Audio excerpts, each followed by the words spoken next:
අයිබෝවන් ජාමිති තේමාවේ මීළඟ පාඩමට යන්නයි සූදානම 10 ශ්‍රේණිය ත්‍රිකෝණාංග සාම්‍ය පාඩම. ඔබ දන්නවා විභාගයේදී ගණිත එක පත්‍රයේ කෙටි පිළිතුරු අපේක්ෂිත ප්‍රශ්නයක් අනිවාර්යයෙන්ම ත්‍රිකෝණාංග සාම්‍ය පාඩමෙන් එන බව. ඒ විතරක් නෙමෙයි ඉදිරි ඉගෙන ගන්න බොහෝ ප්‍රමේයන් විධිමත් සාධනය කරනකොට පාවිච්චි කරන්නේ ත්‍රිකෝණ දෙකක් අංග සම කරන එක. විශේෂයෙන් සමාන්තර ආශ්‍රිත ප්‍රමේය, මධ්‍යස්ථ ප්‍රමේය, විලෝමය මේ වගේ ප්‍රමේයන් විධිමත්ව සාධනය කරනකොට පාවිච්චි කරන්නේ ත්‍රිකෝණ දෙකක් අංග සම කරන ක්‍රමය. එනම් මේ ත්‍රිකෝණ අංග සාම්‍ය කියන්නේ ජ්‍යාමිති එක පැත්තකින් පදනමක් වගේ. ත්‍රිකෝණ දෙකක් අංග සම කරගන්න බැරි නම් ජ්‍යාමිතිය ඉදිරියට යන්න අමාරුයි. ඒ නිසා ත්‍රිකෝණාංග සාම්‍ය කියන්නේ අතිශයින් වැදගත් පාඩමක්. මේ පාඩම ඉතා හොඳින් අධ්‍යයනය කරන්න. මේ පාඩම තුළින් ජ්‍යාමිතිය ඔබට ප්‍රියමනාප විෂය කරුණු බවට පත් කරගන්න පුළුවන්. එවනම් අපි යමු ත්‍රිකෝණාංග සාම්‍ය පාඩම පටන් ගමු. දැන් අපි යමු 10 ශ්‍රේණිය පස්වෙනි පාඩම ත්‍රිකෝණාංග සාම්‍ය පාඩම. අපිට ත්‍රිකෝණාංග සාම්‍ය මේ රූපේ ඔබට පේන්න තියෙනවා ත්‍රිකෝණ දෙකක්. මේ ත්‍රිකෝණ දෙක ABC හා PQR සමාන සංකේත වලින් සමාන අංග ලකුණු කරලා තියෙනවා. ඒතර පුතේ ත්‍රිකෝණයක් ගත්තාම ඕනම ත්‍රිකෝණයකට අංග 6ක් තියෙනවනේ. පාද 3යි කෝණ 3යි. දැන් AC එක පාදයක් සුදු පාටින් දැක්වෙනවා. AB තව පාදයක්. BC තව පාදයක්. එතකොට මේ කෝණේ නම් කරන හැටි දන්නවා. ශීර්ෂය අකුර මැදට එන්න BAC ABC ACB මෙන්න මේ විදිහට එක ත්‍රිකෝණයක් ගත්තාම අංග 6ක් තියෙනවා. මේ එක ත්‍රිකෝණයක අංග 6ම තවත් ත්‍රිකෝණයක අංග 6ටම සමාන වෙනවා නම් තමයි අපි කියන්නේ ඒ ත්‍රිකෝණ දෙක අංග සමයි කියලා. එතකොට අනිවාර්යයෙන්ම එක අංග 6ම තවත් එක්ක අංග 6ටම සමාන වෙනවා නම් ඒ ත්‍රිකෝණ දෙක හැඩයෙන් විතරක් නෙමෙයි ප්‍රමාණයෙන්ුත් සමාන වෙනවා. එහෙනම් පුතේ අපි බලමු AB පාදය PQ පාදයට සමානයි. AC පාදය PRට සමානයි. BC QRට සමානයි. ඊට පස්සේ මේ කෝණය BAC කෝණය සමාන වෙන්නේ QPRට. ඊළඟට ABC කෝණය සමානයි PQR කෝණයට. ඊළඟට ACB කෝණය PRQ කෝණයට සමානයි. ඒතර පුතේ අන්න මේ ත්‍රිකෝණ දෙකේ මෙයාගේ අංග 6ම මෙයාගේ අංග 6ටම සමාන නම් එම ත්‍රිකෝණ දෙක හැඩයෙන් හා ප්‍රමාණයෙන් සමාන ත්‍රිකෝණ දෙකක්. ඒ නිසා මේ ත්‍රිකෝණ දෙකට කියනවා අංග සම වෙනවා කියලා. ඒත් එක්කම ත්‍රිකෝණ දෙකක් අංග සමයි කියලා ලියන්නේ මෙන්න මේ විදිහට. ABC ත්‍රිකෝණය අංග සමයි. අන්න ඉරි කෑලි තුනක්. සර්ව සමයි කියන්නත් අපි පාවිච්චි කරනවා ඉරි කෑලි තුනක්. මේ අංග සමයි කියන්නේ සංකේතය ලියා ගන්න මෙන්න මේ විදිහටයි පාවිච්චි කරන්නේ. දැන් එහෙනම් හැඩයෙන් හා ප්‍රමාණයෙන් සමාන ත්‍රිකෝණ දෙකක් අංග සම වෙනවා. බලමු මේදී තව වැදගත් කරුණු කීපයක් තියෙනවා. ත්‍රිකෝණ දෙකක් අංග සම විට එක් ත්‍රිකෝණයක අංග 6ම අනුරූපව අනෙක් ත්‍රිකෝණයේ අංග 6ටම සමාන වෙනවා. එතකොට මෙයාගේ අංග 6ම මෙයාගේ අංග 6ටම සමාන නම් තමයි අන්නේ දෙන්න අංග සමයි කියන්නේ. ඒ දෙන්න අංග සමයි කියන්නේ. ඒකට අංග සම ත්‍රිකෝණ දෙකක් ප්‍රමාණ වලින් සමාන නිසා හැඩයෙන්ුත් සමාන නිසා කොහොමත් වර්ගඵලයෙන් සමාන වෙනවා. හැබැයි මෙතනදී කියන්න වැදගත් දෙයක් තියෙනවා. වර්ගඵලයෙන් විතරක් සමාන වෙන ත්‍රිකෝණ දෙකක් අංග සම වෙන්නේ නැහැ. වර්ගඵලයෙන් සමාන වුණ පළියට අංග සම වෙන්නේ නැහැ. හැබැයි අංග සම වන ත්‍රිකෝණ දෙකක් අනිවාර්යයෙන් වර්ගඵලයෙන් සමාන වෙනවා. බලන්න ඊළඟට එමෙන්ම එක් ත්‍රිකෝණයක් අනෙක් ත්‍රිකෝණය මත අධිස්ථාපනය කළ හැකියි. බලමු අපි මේ මොකද්ද මේ අධිස්ථාපනය කියන්නේ කියලා. මේ බලන්න මෙන්න මේ ත්‍රිකෝණය අපිට පුළුවන් මේ වගේ උස්සන් ගිහිල්ලා මේ ත්‍රිකෝණය මත තියන්න. ඔබට පේනවා මේ ත්‍රිකෝණය මත තියන්න පුළුවන් හරියට. එකක් මත එකක් තියන්න පුළුවන් මේ වගේ. ඒකට පේනවා මෙයාගේ අංග 6ම මෙයාගේ අංග 6ටම සමාන බව. එහෙනම් එක් ත්‍රිකෝණයක් මෙන්න මේ විදිහට එකක් මත අනිත් එක අධිස්ථාපනය කරන්න පුළුවන් කියන්නේ හරි ප්‍රමාණවත් විදිහට වහන්න පුළුවන් කියන්නේ. එතකොට කොහොමත් සමානාංග එක යටින් තියෙන බව ඔබ දන්නවා. හොඳයි බලමු අපි එහෙමනම් මෙන්න මේ ත්‍රිකෝණ දෙකක් අංග සම්වෙන විශේෂ අවස්ථා කීපයක් තියෙනවා. ඒ අවස්ථා කීපයට නැවත යමු අපි. මේ ඉගෙන ගත්ත කාරණා ටික හැඩයෙන් හා ප්‍රමාණයෙන් සමාන ත්‍රිකෝණ දෙයක් තමයි අංග සම්වෙන්නේ. ඒත් එක්කම එක් අංග 6ම අනිත් ත්‍රිකෝණයේ අංග 6ටම සමාන වෙන්න ඕන. වර්ගඵලයෙන් සමාන අංග සම ත්‍රිකෝණ දෙකක්. ඒ වගේම එකක් මත එකක් අධිස්ථාපනය කළ හැකි අයුරු ඔබ දැක්කා. හොඳයි බලමු මෙන්න මේ වගේ ත්‍රිකෝණ දෙකක් අංග සම්වෙන විශේෂ අවස්ථා හතරක් අපි ඉගෙන ගන්නවා. එතකොට බලන්න මෙන්න මේ ත්‍රිකෝණ දෙක. මේ ත්‍රිකෝණ දෙකේ මේ එක ත්‍රිකෝණයක පාද 3 අනිත් ත්‍රිකෝණයේ පාද 3ට සමානයි කියලා විතරයි ලකුණු කරලා තියෙන්නේ. මේ පාදය මේ පාදයට සමානයි. මේ පාදය මේ පාදයට සමානයි. එතකොට පුතේ දැන් බලමු මේ ත්‍රිකෝණයට මත අධිස්ථාපනය කරලා මෙන්න ඔබට පේනවා මේ විදිහට. අන්න. එතකොට මෙයාව අරන් ගිහිල්ලා මෙයා උඩින් තිබ්බාම පැහැදිලි එක මත එක තියෙන කෝණ තුනක් අනිවාර්යයෙන්ම සමාන වෙනවා කියලා. ඒ අනුව එක ත්‍රිකෝණයක පාද තුනක් අනිත් ත්‍රිකෝණයේ පාද තුනට සමාන වෙනකොට කෝණ තුනට නිකම්ම සමාන වෙනවා. ඒ නිසා තමයි අපි මේවට කියන්නේ ත්‍රිකෝණ දෙකක් අංග සම්වන විශේෂ අවස්ථා කියලා. එහෙනම් පළවෙනි එක තමයි අඳුරගන්න මෙන්න මේ පාපාපා අවස්ථාව. හොඳයි බලමු අපි පාපාපා අවස්ථාවෙන් ත්‍රිකෝණ දෙකක් අංග සම වෙන රූප කීපයක්. මෙන්න මේ රූපය බලන්න. මේ රූප දෙකේ මේ පාද තුනට සමානයි. එහෙනම් කෝණ තුන නිකම්ම සමාන වෙන නිසා මේ ත්‍රිකෝණ දෙක අංග සම වෙනවා. මේ ත්‍රිකෝණ දෙක මේ දෙකට බෙදලා තියෙන ත්‍රිකෝණේ දෙපැත්තේ තියෙන ත්‍රිකෝණ දෙක මේ පාදේ මේ පාදයට සමානයි, මේ පාදේ මේ පාදයට සමානයි, මේ පාදේ පොදුයි. එවනම් මෙවැනි රූපයකත් මේ ත්‍රිකෝණ දෙක අංග සමක වෙනවා පාපාපා අවස්ථාවේ. බලන්න එහෙනම් පාපාපා අවස්ථාව කියන්නේ මොකද්ද? එක් ත්‍රිකෝණයක පාද 3 තවත් ත්‍රිකෝණයක පාද 3ට සමාන වීම. මොකද්ද? එක් ත්‍රිකෝණයක පාද 3 තවත් ත්‍රිකෝණයක පාද 3ට සමාන නම් පාපාපා අවස්ථාවේ මේ ත්‍රිකෝණ දෙක අංග සම වෙනවා. දැන් බලමු අපි මේ වෘත්තයේ කේන්ද්‍රය O වෙනවා. මෙන්න මේ ත්‍රිකෝණ දෙක අංග සමයි කියලා අපි කොහොමද ඉදිරිපත් කරන්නේ කියලා බලමු. ඒතොර ඉස්සරෝම කරන්න ඕනේ කවුරුද අංග සම කරලා පෙන්නන්නේ කියලා ත්‍රිකෝණ දෙක මොකක්ද කියලා ලියන්න ඕනේ. එහෙනම් මොකද්ද? OAC ත්‍රිකෝණයයි OBC ත්‍රිකෝණයයි මොනවා සමාන? බලන්න මේ OA සමානයි OBට එකම වෘත්තය අරගෙන. ඒත් එක්කම OC සමානයි AC සමානයි BC දීලා තියෙනවා දත්තය. එතකොට OC සමානයි OC පොදු පාදය. එතකොට මෙන්න මේ වගේ තමයි ත්‍රිකෝණ දෙකක් අංග සම කරන්නේ. කොයි ත්‍රිකෝණ දෙකේද කියලා ලියන්න ඕනේ. ඊළඟට සමාන වෙන මේ ත්‍රිකෝණයේ සමාන වෙන අංග මේ පැත්තෙන් මේ ත්‍රිකෝණයේ සමාන වෙන අංග අනිත් පැත්තෙන් හේතු සහිතව ඉදිරිපත් කරන්න ඕනේ. මේකේ AC සමානයි BC කියන එක AB හි මධ්‍ය ලක්ෂයේ C කියලා දෙන්න ඕනේ. මේකේ කිසියම් අතපසුවීමක් වෙලා තියෙනවා. ඔබ ගන්න AB ගේ මධ්‍ය ලක්ෂයේ C කියලා ලියා ගනිද්දි සටහන් කරගන්න කේන්ද්‍රය OA AB හි මධ්‍ය ලක්ෂයේ C වේ කියලා සටහන් කරගන්න. ඒ අනුව AC සමානයි BC වෙනවා දත්තය. OC සමානයි OC පොදු පාදේ. දැන් පේනවා මෙයාගේ පාද තුන මෙයාගේ OAC ගේ පාද තුන OBC ගේ පාද තුනට සමානයි. එහෙනම් මේ ත්‍රිකෝණ දෙක අංග සමයි. මෙන්න අංග සමයි කියලා ලියනවා. OAC ත්‍රිකෝණය අංග සමයි OBC ත්‍රිකෝණය අවස්ථාව පාපාපා අවස්ථාව. හොඳයි පුතේ බලමු.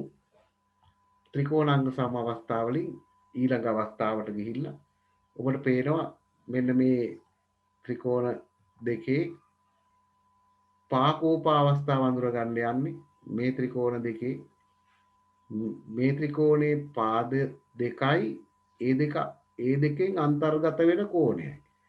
පාද දෙකයි ඒ දෙකෙන් අන්තර්ගත වෙන කෝණයයි සමාන වෙලා තියෙනවා. දැන් බලමු මේ ත්‍රිකෝණය අපි උස්සන් යනවා අනිත් ත්‍රිකෝණයේ උඩට.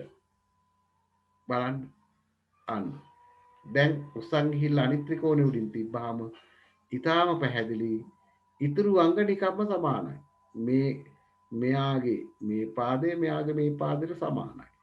කෝණ මේ ඉතිරි කෝණ දෙක ඉතිරි කෝණ දෙකට සමානයි. එතකොට පැහැදිලි පාද දෙකයි අන්තර්ගත කෝණය පාද දෙකයි අන්තර්ගත කෝණයට සමාන නම් ඉතුරු අංග නිකම්ම සමාන වෙලා ත්‍රිකෝණ දෙක අංග සම වෙනවා. මේක තමයි පුතේ දෙවැනි අවස්ථාව පාකෝපා අවස්ථාව කියලා හඳුන්වන්නේ.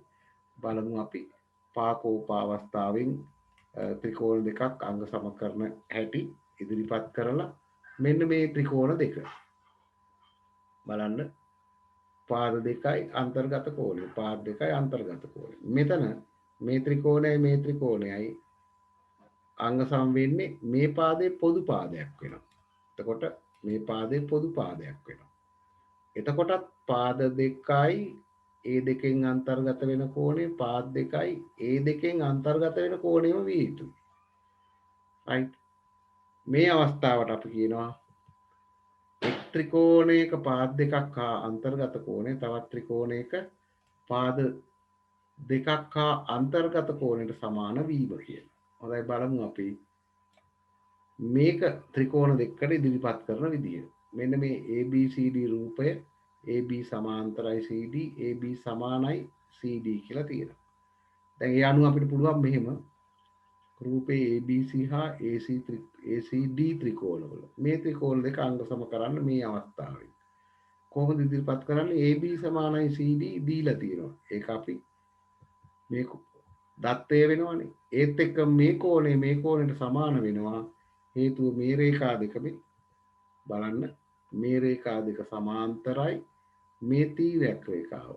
එතකොට මේ පොදු බාහුවෙන් දෙපැත්තේ අපි ඉසඩ් අකුර විදිහට පිහිටන කෝණ රේඛා දෙකත් එක්ක එන කෝණ ඒකාන්තර කෝණ.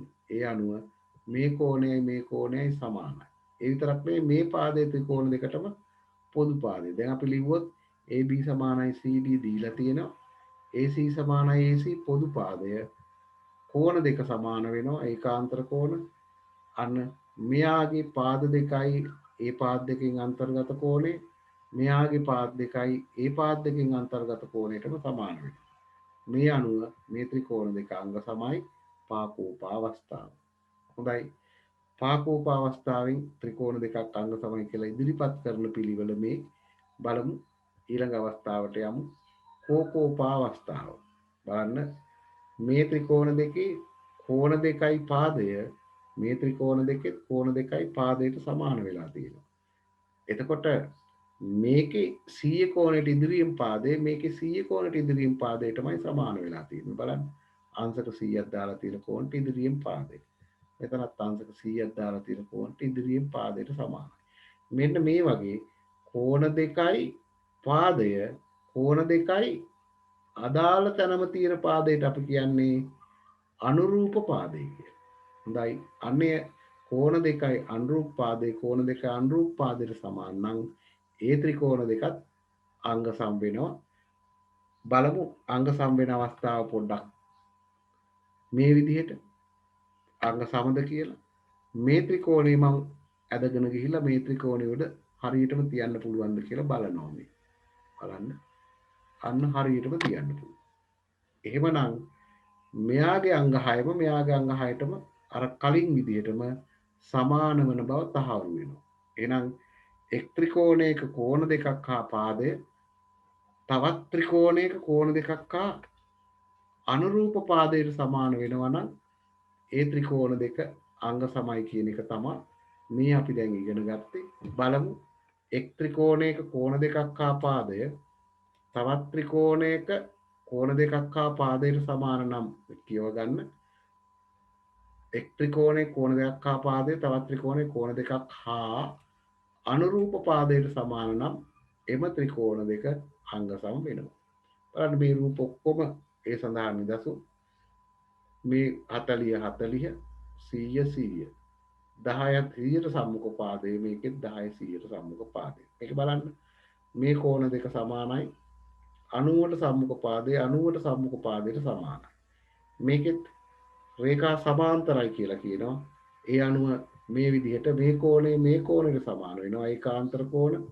ඊට පස්සේ මේ කහ පාටින් දැක්වෙන කෝණ දෙකක් සමාන වෙනවා ඒකාන්තර කෝණ මැද පාදේ පොදු පාදයක් වෙනවා. එතකොට කෝණ දෙකයි පාදේ කෝණ දෙක අනුරූප පාදයට සමානයි. මේ ත්‍රිකෝණය වලත් කෝකෝප අවස්ථාවෙන් අංග සම ත්‍රිකෝණ දෙකකට උදාහරණයක් වෙනවා. දැන් බලමු මේ රූපේ තියෙන ACE හා BDE කියන ත්‍රිකෝණ දෙක අංග සමයි කියලා පෙන්නනවා. ලියන ආකාරය ඉදිරිපත් කරන ආකාරය. එහෙනම් ලියනවා ACE හා BDE ත්‍රිකෝණවල දීලා තියෙනවා මේ දෙක සමාන්තරයි කියලා. ඒ අනුව මේ කෝණය ඒකාන්තර කෝණ වෙනවා. ඒත් එක්ක මේ කෝණයත් ඒකාන්තර කෝණ වෙනවා. මේ ACE හා BDE ඒකාන්තර කෝණ උන් ඉදිරිපත් කරා. ඊළඟ මේ කෝණයත් ඒකාන්තර කෝණ. ඒ දෙකත් අපි ඉදිරිපත් කරමු. CAE හා අනිත් කෝණේ DBE කෝණ ඒකාන්තර කෝණ. ඒත් එක්කම මේ පාදය ත්‍රිකෝණ දෙකටම පොදුයි. මේ කහ පාටින් දැක්වෙන කෝණයට සම්මුඛ පාදයේ අනිකෙත් කහ පාටින් දැක්වෙන කෝණයටම සම්මුඛ පාදෙම. එහෙනම් අනුරූප පාදම සමාන වෙලා තියෙනවා. ඒ ඉතා වැදගත් අනුරූප පාද දෙක වීම. වෙනත් ඕනෑම පාද දෙකක් මේ පාදේ මේකට සමාන වෙලා තිබ්බනම් මේකට සමාන වෙලා තිබ්බනම් අංග සම වෙන්නේ නැහැ. කෝණ දෙකට හරි අනුරූප පාදම වෙන්න ඕන නැත්නම් අංග සම වෙන්නේ නැහැ. ඒ අනුව ACE ත්‍රිකෝණය BED ත්‍රිකෝණය පාකෝප අවස්ථාව අනුව අංග සමයි කියලා ඉදිරිපත් කරන විදිය. හොඳයි බලමු ඊළඟට තව එක අවස්ථාවක් තියෙන්නේ කර්ණපා අවස්ථාව. පුතේ ඍජු කෝණික ත්‍රිකෝණයක ඔබ දන්නවා මෙන්න මේ ඍජු කෝණයට සම්මුඛ පාදේ කර්ණය. මේකෙත් තියෙන ඍජු කෝණයට සම්මුඛ පාදේ කර්ණය. කර්ණයට සමාන වෙලා ඔන්න ඔය විදිහට. වෙනත් පාදයකට ඔය විදිහට සමාන වුණොත් මේ ත්‍රිකෝණ දෙකත් අංග සම වෙනවා. බලමු අපි මේක තහවුරු කරගෙන ඉතුරු අංග සමාන වෙනවද කියලා. මේ වගේ අවස්ථාවක බලමු. බලන්න මේ ත්‍රිකෝණය මත අධිස්ථාපනය කරලා බලන්න යන්නේ අන්න අධිස්ථාපනය කළ හැකි. ඒ අනුව පුතේ ඉතිරි අංග නිකම්ම එක මත එක සමානව පිහිටන බව අපිට අඳුර ගන්න පුළුවන්. ඒ අනුව ඍජු කෝණික ත්‍රිකෝණ දෙක එක් ත්‍රිකෝණයක කර්ණය හා පාදය තවත් ත්‍රිකෝණයක කර්ණය හා පාදයට සමාන නම් ඒ ත්‍රිකෝණ දෙක අංග සම්වන බව අපි අඳුරගත්තා. මේ විදිහට කර්ණයට සමාන වෙන්න ඕන වෙනත් පාදයක් වෙනත් පාදයකට සමාන වෙන්න ඕන. බලමු මේ අවස්ථාව හඳුනාගෙන තවදුරටත් ඍජු කෝණික ත්‍රිකෝණයක දෙකකින් එක් ත්‍රිකෝණයේ කර්ණය හා පාදය අනෙක් ත්‍රිකෝණයේ කර්ණය හා පාදයට සමාන නම් එම ත්‍රිකෝණය වල අංග සම්වේ කියලා සටහන් කරගන්න මේ රූප ඇඳ ගන්න වීඩියෝ එක නරඹන්නෙක් බවට පත් වෙන්න එපා. මේ මගින් අධ්‍යයනය කරන්නෙක් බවට පත් වෙන්න ඒ සටහන් අවශ්‍ය දේවල් ලියා ගන්න ඕනේ. බලන්න මේ ඍජු කෝණික ත්‍රිකෝණ දෙයක් බව අඳුරගත්තා. ඍජු කෝණයට සම්මුඛ පාදයේ ඍජු කෝණයට සම්මුඛ පාදයට සමානයි. කර්ණයට සමානයි වෙනත් පාදයක් වෙනත් පාදයට සමානයි. මේ ත්‍රිකෝණය වල කර්ණපා අවස්ථාවට අංග සමයි කියලා අපිට ඉදිරිපත් කරන්න පුළුවන්. බලන්න මේ ත්‍රිකෝණය වලේ මේ කෝණය 50යි නම් මේ කෝණය 40 නම් මේ කෝණය හොයාගන්න පුළුවන් අංශක 90යි කියලා. මෙතනත් එහෙමයි. එහෙනම් කර්ණයට සමානයි වෙනත් පාදයක් වෙනත් පාදයට සමානයි. ඒ ත්‍රිකෝණය වලත් අංග සමයි. හොඳයි පුතේ අපි බලමු කර්ණපා අවස්ථාවේදී මෙන්න මේ ත්‍රිකෝණ දෙක අංග සමයි කියලා ඉදිරිපත් කරන විදිහ. එහෙනම් පේනවා ABD හා ACD ත්‍රිකෝණවල AB සමානයි AC AB සමානයි AC. ඒ අනුව කර්ණයට සමාන බව පේනවා. මේ කෝණ දෙක ඍජු කෝණ බව පේනවා. AD පොදු පාදයක් බව පේනවා. බලමු එතකොට ත්‍රිකෝණ දෙක අංග සමක ඉදිරිපත් කරන පිළිවෙල මේ විදිහට ABD හා ACD ත්‍රිකෝණවල AB සමානයි AC දත්තය. ඊළඟට AD සමානයි AD පොදු පාදය. ඊළඟට ADB ADC ට සමානයි අංශක 90. එහෙනම් ඍජු කෝණික ත්‍රිකෝණ දෙකක් කර්ණයට සමානයි වෙනත් පාදයක් පොදුයි. අපිට අංග සමයි කියලා ඉදිරිපත් කර හැකි අවස්ථාව කර්ණපා කියලා අපි ලියන්නේ. දැන් අපි ඍජු කෝණික ත්‍රිකෝණ දෙකක් දැක්ක ගමන් කර්ණපා අවස්ථාව කියලා තීරණය කරන්න එපා. කර්ණයට සමාන නම් තමයි මේ අවස්ථාවට එන්න පුළුවන්. අනිත් අවස්ථා සියල්ලගෙන්මත් ත්‍රිකෝණික ත්‍රිකෝණ දෙකක් අංග සම කරන්න පුළුවන් කියන එක මතක තියාගන්න. හොඳයි අපි පොඩි අභ්‍යාසයක් කරමු. පහත් දැක්වෙන ත්‍රිකෝණය වල අංග සම්භේදයි බල අංග සම නම් එසේ වන අවස්ථාව සඳහන් කරන්න. ඉස්සරෝම් බලන්න ඕන මේකේ පාද 3 පාද 3ට සමානද? එහෙම නැහැ. දෙවෙනි අවස්ථාව පාද දෙකයි ඒ පාද දෙකෙන් අන්තර්ගත වෙන කෝණය පාද දෙකයි අන්තර්ගත කෝණයට සමානයි. එහෙමනම් ඔන්න මේ ත්‍රිකෝණ දෙක අංග සමයි අවස්ථාව පාකෝපා. බලන්න මේ ත්‍රිකෝණ දෙකේ පොදු පාදයක් තියෙනවා අඳුරගත්තේ. එහෙනම් පාදයක් නම් හරි. කෝණ මේක 90 දෙකක් තියෙනවා සමාන දෙකක් තියෙනවා. මෙතන 50යි මෙතන 50 40 තියෙන්නේ. එහෙනම් අපි ඉතිරි කෝණය හොයලා බලන්න වෙනවා අංග සමද කරගන්න නම් මේ කෝණය 90 නම් මේක 50 නම් මේ දෙක අපි දන්නවා අනුපූරක කෝණ. එන අංශක 50 අනුපූරක කෝණේ අංශක 40 මෙතන ලියා ගන්න පුළුවන්. ඒ අනුව දැන් කෝණ දෙකයි පාදේ කෝණ දෙකයි අනුරූප පාදයටම සමාන වෙලා තියෙනවා. ඒ කෝණ දෙකේ පොදු පාදයෙන් වෙලා තියෙනවා. එන අංග සමයි කෝකෝපා අවස්ථාව. බලන්න ඊළඟට කෝණ දෙකට සමානයි. මේ පාද දෙක අනුරූප පාද කියලා තෝරගන්නයි තියෙන්නේ. මේකේ මේ අගයක් දාලා නැති කෝණයට සම්මුඛ පාදය අනිත් එකේ අංශක 50 දාලා තියෙන එකට සම්මුඛ පාදය වෙලා තියෙන්නේ. එහෙමනම් අංග සම වෙන්නේ නැහැ. අනුරූප පාද නොවන නිසායි අංග සම නොවෙන්නේ. ඊට වැදගත් අවස්ථාවක්. කෝණ දෙකයි පාදයට උනාට බෑ අනුරූප පාදයට වෙන්න ඕන. අංග සම වෙන්න නම් පුතේ මේකෙත් අංශක 50ට ඉදිරියෙන් පාදේ තිබ්බනම් 6 එහෙනම් හරි. එහෙම නැත්නම් මේකෙත් මේ අගේ දාලා නැති කෝණයට සම්මුඛ පාදේ තිබ්බනම් එහෙනම් ඒකත් හරි. එහෙනම් මේ ත්‍රිකෝණය වල අංග සම නොවන්නේ අනුරූප පාදේ නොවන නිසා. හොඳයි බලමු ඊළඟ රූප කීපයක් තියෙනවා. මේ ත්‍රිකෝණ දෙකේ පාද දෙකක් සමානයි පේනවා එක පාද දෙකක් අනික පාද දෙකට සමානයි පොදු පාද එකක්. ඒ අන්තර්ගත කෝණ දෙකමයි සමාන වෙලා තියෙන්නේ. එහෙනම් පාකෝප අවස්ථාවට ත්‍රිකෝණ දෙක අංග සමයි. බලන්න මේ රූපයේ සමාන්තර රේඛා දෙක නිසා මේ කෝණය සමාන බව පැහැදිලියි. ඒත් එක්කම පොදු පාදයක් තියෙනවා. එහෙනම් කෝණ දෙකයි පාදය කෝණ දෙකයි C කෝණයටම සම්මුඛ පාදයට සමාන වෙලා තියෙනවා. කෝකෝප අවස්ථාවට අංග සමයි.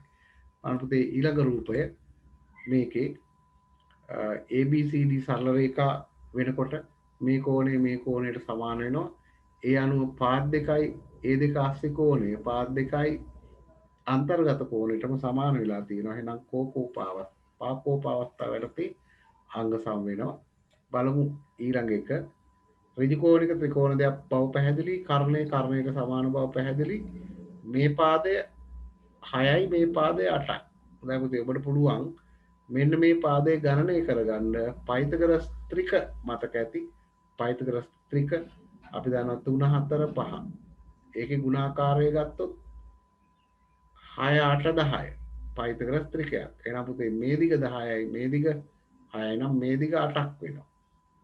මේකෙනුත් ඒවා ගත්තා. මේ දිග 10යි මේ දිග 8යි නම් මේ දිග 6යි කියලා. එහෙනම් මේ තියෙන්නේ ඍජුකෝණික ත්‍රිකෝණ දෙකක් එකම පයිතගරස් ත්‍රිකයේ තියෙන්නේ.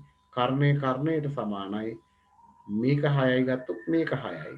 නැත්නම් මේක 8යි කියලා ගත්තොත් මේක 8යි. ඒ අනුව කර්ණපා අවස්ථාවට අංග සම කරගන්න පුළුවන්.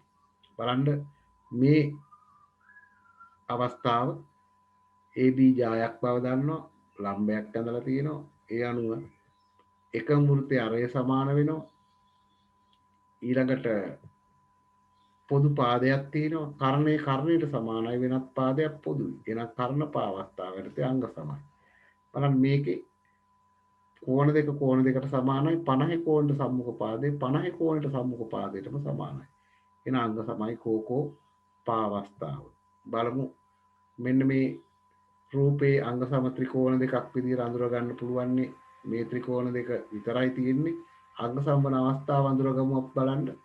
සවිදි සඩස්රයක් නම් පාද සියල්ල එකිනෙකටත් කෝණ සියල්ල එකිනෙකටත් සමාන වෙනවා. සවිදි බහුවස්ත්‍ර සහ බහුවස්ත්‍ර ගැන 9 ශ්‍රේණියේ බහුවස්ත්‍ර පාඩමේදී ඔබට ඉගෙන ගන්න පුළුවන්. බලමු අපි මේකේ මේ පාද ඔක්කොම එකිනෙකට සමානයි සවිදි සඩස්රයක් නිසා මේ කෝණයට සමානයි. එහෙනම් පාද දෙකයි අන්තර්ගත කෝණ අවස්ථාව ඉතා පැහැදිලි. අංග සමයි පාකෝප අවස්ථාව. බලන්න පහත රූපයේ දැක්වෙන ත්‍රිකෝණය වල අංග සම වේ. අනුරූපව සමාන වන ඉතිරි අංග සියල්ල. අංග සමයි කියන්නේ මෙයාගේ අංග 6ම මෙයාගේ අංග 6ටම සමානයි. දැනට අංග යුගල් දෙකක් දීලා තියෙනවා. 50 50 60 60. ඉතිරි අංග අපි ඉතිරි කෝණ දෙක අනිවාර්යෙන් සමානයි. CAB සමාන වෙන්න ඕනේ QPR කෝණයට. ඔන්න එක ජෝඩුව. ඊළඟට අංශක 60 කෝණයට සම්මුඛ පාදය අනිත් එකෙත් අංශක 60 කෝණයට සම්මුඛ පාදයට ඒ කියන්නේ AB සමාන වෙන්නේ PRට. මේ විදිහට. ඊළඟ බලන්න අංශක 50 කෝණයට සම්මුඛ පාදය AC සමාන වෙන්න ඕනේ PQට. අන්න අනුරූප අංග තෝරගන්න හැටි හොඳට තේරුම් ගන්න. සමාන අංගවලට සම්මුඛ අංග ලෙස තමයි අනුරූප අංග තෝරගන්නේ. සමාන වෙන අනුරූපව සමාන වෙන අංග. ඊළඟට ඉතිරි පාදයේ BC නැත්තම් මේ කෝණ දෙකේ පොදු බාහුවට සමාන වෙනවා. ඒකට දැන් මෙතන ජෝඩු දෙකක් දීලා තියෙනවා. ඊතුරු ජෝඩු හතර මෙතන තියෙනවා. මෙන්න මේ විදිහට ත්‍රිකෝණ දෙකක් අංග සම නම් එක් අංග 6ම අනික අංග 6ටම අනුරූපව සමාන වෙනවා කියන කාරණේ අපි මුලදීම ඉගෙන ගත්තා. බලමු ඊළඟට ත්‍රිකෝණ අංග සම අවස්ථා විශාල ප්‍රමාණයකින් එකතුවක් විදිහට දැක්වෙන ගැටලුවක්. මේ ගැටලුව බලන්න දී ඇති හිස්තැන් සම්පූර්ණ කරමින් පහක් දැක්වෙන සාධනයන් කරන්න. බලන්න දත්තයේ තියෙන්නේ ABCD කියන්නේ සමචතුරස්‍රයක් කියලා. ඒත්තම dx සමානයි dA වනසේ dx දිග වෙන ලකුණු කරලා තියෙනවා dy වනසේ CD මත x ලක්ෂයේද AD මත y ලක්ෂයේද පිහිටා තිබේ. සාධනය කළ යුත්ත මෙන්න මේ පළවෙනි කාරණේ ADX අඳුරගන්න පුතේ ADX ත්‍රිකෝණය මෙන්න මේ ත්‍රිකෝණය සමානයි CDY ත්‍රිකෝණය CDY ත්‍රිකෝණය. දැන් බලන්න ADX ත්‍රිකෝණයටයි CDY ත්‍රිකෝණය දෙකටම මේ පොදු කෝණයක් තියෙනවා. එන එක දෙකේම සමානාංගයක් විදිහට ගන්න පුළුවන්. අනිත් එක ඒක ඍජු කෝණිකුත් වෙලා තියෙනවා. හොඳයි බලමු අංග සමකරන අවස්ථාව. පළවෙනියෙන්ම අපිට ලියන්න පුළුවන් AD සමානයි CD සමචතුරස්‍රයේ සම්මුඛ පාදනේ. ඊළඟට අඳුර ගන්න පුළුවන් DX සමානයි DY. ඒක දීලා තියෙනවා දත්තේ. එතකොට මේ කෝණය පොදු කෝණය. තුරුපති බලන්න මේ සමාන පාද දෙකයි අන්තර්ගත කෝණය. සමාන පාද දෙකයි අන්තර්ගත කෝණයටයි සමාන. එහෙනම් කෝකෝප අවස්ථාව යටතේ පාකෝපා අවස්ථාව යටතේ අංග සම කරන්න පුළුවන්. එහෙනම් ADX සහ CDY ත්‍රිකෝණ දෙකෙහි AD සමානයි CD. AD සමානයි CD සමචතුරස්‍රයේ පාද. AD මේ ත්‍රිකෝණයේ අංගය CD මේ ත්‍රිකෝණයේ අංගය. ඊට පස්සේ dx සමානයි dy කියලා දීලා තියෙනවා. dx කියන්නේ මේ ත්‍රිකෝණයේ පාදය. dy කියන්නේ මේ ත්‍රිකෝණයේ පාදය. මේ දෙක සමානයි. ඊළඟට පොදු කෝණය අංශක 90යි. එහෙනම් පාකෝප අවස්ථාවකට අංග සමයි. ඔන්න ටිකක් ඉතා හොඳ ගැටලුවක් මේ මට ලැබිච්ච ඒ නිසාම මේ ගැටලුව තෝරගත්තා මේ වීඩියෝ එකට. ඊළඟට YAO සමානයි XCO බව. YAO මෙන්න මේ කෝණය සමානයි මේ කෝණයට. නමුත් අපි අංග සම කරගත්ත ත්‍රිකෝණ දෙකේ කෝණ දෙකන්නේ මේ. එතකොට ඒක අනුරූප කෝණ දෙකද කියලා හොයාගත්තා නම් අනුරූප අංගයට සමාන වෙනවා. මේ කෝණය කියන්නේ මේ පාදයට සම්මුඛ කෝණය. මේ කෝණය කියන්නේ මේ පාදයට සම්මුඛ කෝණය. ඒ අනුරූප අංග තමයි. ඒ අනුව මේ කෝණය අපි අංග සම කරපු ත්‍රිකෝණේ DAX කෝණය. DAX කෝණය. බලන්න DAX කෝණය DCY කෝණයට සමානයි. DCY කෝණයට සමානයි. DAX කියන්නේ YAO තමයි. එහෙනම් අපිට ඕන කෝණය තමයි DAX කියන්නේ. XCO කියන්නේ OCX තමයි. බලන්න මේ DCY කියන්නේ OCX කෝණය තමයි. එහෙමනම් අනුරූප අංග සමාන කරලා ඒ උත්තරයට යන්න පුළුවන්. ඊළඟට බලන්න YOA ත්‍රිකෝණය YAO ත්‍රිකෝණය මෙන්න මේ ත්‍රිකෝණය. මේ ත්‍රිකෝණයට අංග සමයි කියලා පෙන්වන්න කියනවා. දැනටම අපි ඔප්පු කරලා පෙන්නුවා මේ කෝණය සමානයි ඒක සාධිතයි. ඊළඟට මේ කෝණ දෙක සමානයි ප්‍රතිමුඛ කෝණ. ඊළඟට මේ AD පාදයයි CD පාදයයි සමාන නම් AD ගෙන් DY අඩු කරපුවාම ඉතුරු වෙන AY කියන එකත් CD ගෙන් DX අඩු කරපුවාම ඉතුරු වෙන XC කියන එකත් සමාන වෙන්න ඕන. එවනම් මේ ත්‍රිකෝණ දෙක අංග සම කරන්න ඉදිරිපත් කරන්න කලින්ම AY සමානයි XC කියලා ඔප්පු කරලා ඉන්න ඕන. එහෙනම් DA සමානයි DC සමචතුරස්‍රේ පාද. මේ දිගයි සමානයි. දීලා තියෙනවා dy සමානයි dx කියලා. එහෙනම් සමානයන්ගෙන් සමානයන් අඩු කරපුවාම ලැබෙන රාශි සමානයි. ඒකට අපි කියනවා ප්‍රත්‍යක්ෂය. එහෙනම් da ගෙන් dy dc ගෙන් dx අඩු කරපුවාම ඉතුරු වෙන්නේ ay සහ cx. ඒ දෙක සමානයි. දැන් පුළුවන් අපිට මේ ත්‍රිකෝණ දෙක අංග සම කරලා ඉදිරිපත් කරන්න මේ දෙක සමාන කරගත්ත නිසා. එහෙනම් YOA හා XCO ත්‍රිකෝණ දෙකේ පළවෙනියෙන්ම අපි සාධනය කරා ay සමානයි cx. ඊළඟට මේ කෝණ දෙක සමානයි කියලා සාධනය කරා. ඊළඟට මේ කෝණයයි මේ කෝණය ප්‍රතිමුඛ කෝණ මේ රතු පාටින් පෙන්වන කෝණ දෙක ඒ දෙක සමාන වෙනවා. එහෙමනම් කෝකෝප අවස්ථාවේදී ත්‍රිකෝණ දෙක අංග සම වෙනවා. හොඳයි ඊළඟට බලමු අපි YDO ත්‍රිකෝණය. YDO මෙන්න මේ ත්‍රිකෝණය. මේ ත්‍රිකෝණයට අංග සමයි කියලායි පෙන්වන්න කියන්නේ. මොකද දැනටම මේ දෙක සමාන බව පේනවා. ඊළඟට මේ ත්‍රිකෝණ දෙක අංග සම කරපු නිසා මේ දෙක සමාන වෙනවා. එහෙමනම් මේ පොදු පාදයක් තියෙනවා. එහෙනම් මේ ත්‍රිකෝණ දෙක අංග සම වෙන්නේ පාපාපා අවස්ථාවෙන් කියලා ඉදිරිපත් කරන්න පුළුවන්. ත්‍රිකෝණවල dy සමාන dx දත්තය oy සමානයි ox ox සමාන උනේ මේ අංග සම ත්‍රිකෝණ දෙකේ අනුරූප අංග. ඊළඟට OD සමාන OD පොදු පාදය අන්න පාපාපා අවස්ථාවටදී ත්‍රිකෝණ දෙක අංග සම වුණා. ඊළඟට කියනවා තව ydx සමච්ඡේදකයේ do බව. ydx සමච්ඡේදකයේ do බව. එතකොට මේ ත්‍රිකෝණ දෙක අංග සම නම් අනුරූප අංග සමානයි මේ කෝණය මේ කෝණය. ඒ දෙක සමානයි කියන්නේ do කියන්නේ මේ ydx කෝණය සමාන කෑලි දෙකකට බෙදෙන රේඛාව තමයි. ඒක තමයි කෝණ සමච්ඡේදකය. එබනම් පියවර දෙකයි පළවෙනි එක අනුරූප අංග යටතේ ydo xdo ට සමානයි කියලා ලියනවා. එම නිසා do යනු ydx කෝණ සමච්ඡේදක වෙනවා. හොඳයි පුතේ එහෙමනම් ත්‍රිකෝණාංග සාම්‍ය පාඩම අපේ කතා කරලා ඉවර කරේ.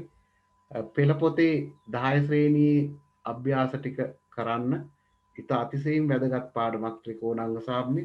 මේ පාඩමේ දැන් අපි මේ කතා කරපු ගැටලුව තුලත් ඔබට පේනවා ත්‍රිකෝණාංග සම අවස්ථා පාකෝප අවස්ථාව ඊට පස්සේ කෝකෝප අවස්ථාව පාපාප අවස්ථාව කියන අවස්ථා තුනෙන්ම අංග සම කරන ඉතා හොඳ ගැටලුවක් මේ. මෙවැනි ගැටලු උත්සාහ කිරීම තුළින් අවශ්‍ය දැනුම වැඩි කරගන්න. ඊළඟට අපි ත්‍රිකෝණයේ කෝණ එක පාඩමේ වීඩියෝ ළඟදීම ඔබ වෙත ලබා දෙනවා. එම පාඩමේදීත් ඔබට පෙනේ ත්‍රිකෝණාංග සාම්‍ය තමයි ත්‍රිකෝණයේ කෝණ දෙක පාඩමේ සම්පූර්ණ ප්‍රමේයයන් සාධනය සඳහා පාවිච්චි කරන්නේ. එවනම් නැවතත් පෙළ පොතේ අභ්‍යාසවල නියැලෙන්න කියලායි කියන්නේ. එනම් සියලු දෙනාටම ආයුබෝවන්.